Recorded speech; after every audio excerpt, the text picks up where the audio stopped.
Grand Rising.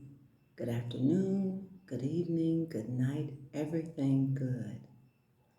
So, I have to tell you about this experience I had preparing. The recipe says that it is coconut brittle, okay? And I had the ingredients, at least most of them, and I decided I would go ahead and try it. When I tell you this thing is good, oh my God, it is so good. So you use, okay, so the problem I had was that I put in too much coconut oil. Okay, even besides that, it was good. Okay, so I put in coconut oil too much, um, and then I added coconut sugar. Yeah, and it called for coconut milk, so I put in coconut milk. Um, it called for vanilla, and that's what I did not have, so I sprinkled a little cinnamon in it for flavoring, yeah, and a pinch of salt because all of that sweetness is going to be too sweet, right? So, if you know how to make a caramel, basically, I made a caramel, right? And so stirred all of that up. And so when it began to caramelize, so I'll back up just a tad bit. Before that, I had gone out and bought a coconut. I love just getting coconuts and drinking the water from it and everything and eating the meat from it. So I had drank the water and I took a hammer and I broke it and got the meat out.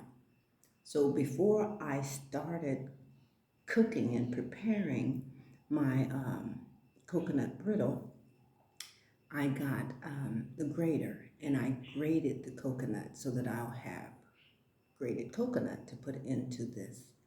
And so I got that and I turned off the eye. I put that in and stirred it. And I could tell there was just way too much oil. And perhaps if I would have put in a little bit more coconut, grated coconut, then it would have balanced out a bit more. It wouldn't have been perfect, but it would have balanced out a bit more. But I didn't do that. So I got that and I stirred that in.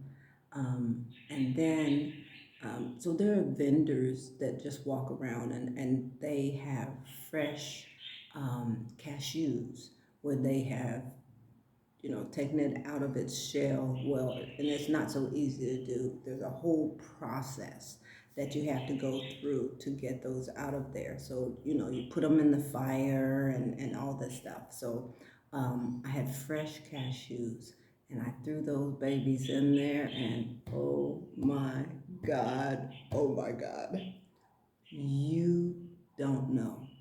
You have no idea.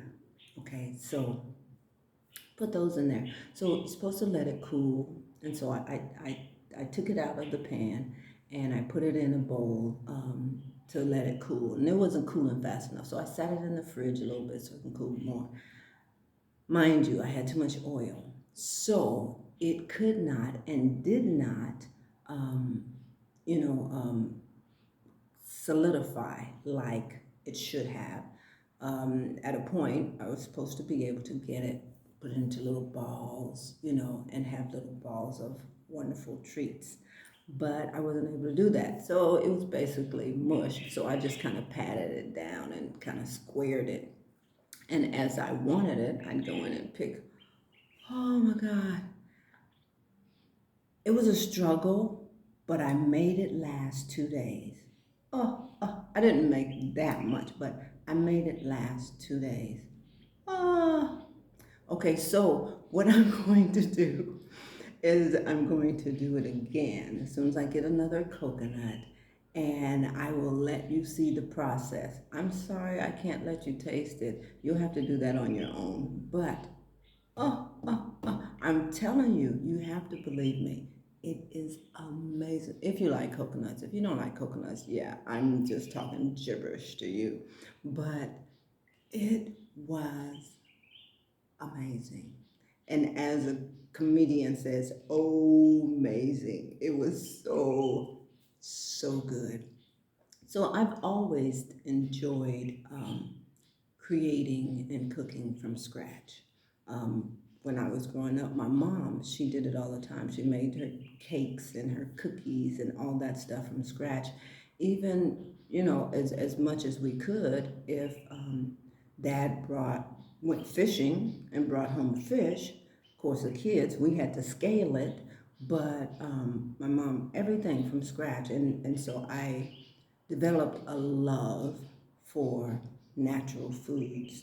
Um, and this is just kind of verifying and that it's just amazing. It's the best that you can do to to make your own. So yeah, I can't wait to do more. I mean, even with my this morning, that it reminded me and told me I should share this with you guys.